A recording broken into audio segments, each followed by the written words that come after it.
Less than 1 hour away now from the start of the 2024 hurricane season, emergency responders teamed up with groups in St. Pete to make sure homeowners are prepared for this. 10 Tampa Bay's Miranda Parnell was at the event and spoke to one local environmentalist pushing for your taxpayer dollars to be spent on defenses that could save lives in a hurricane.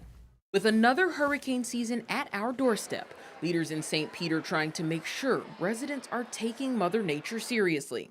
It's not convenient to evacuate and have to go through, those motions and those, financial burdens, but it's your life.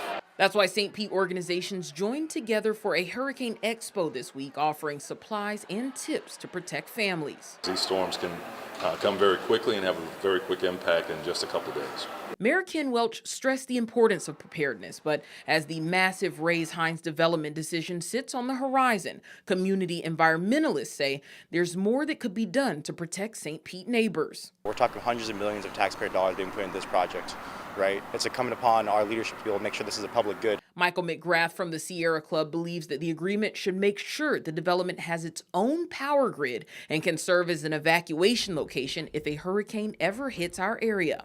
We want this to be an asset for folks to be able to evacuate to during those times of emergency evacuation for hurricanes.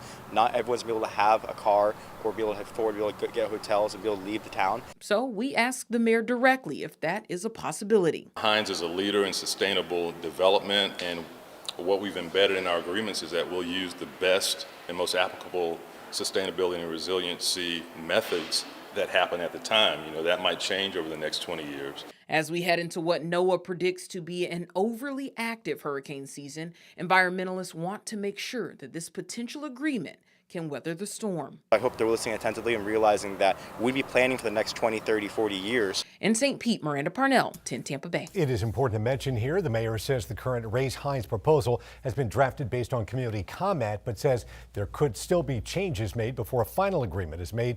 He is encouraging neighbors to continue voicing their concerns.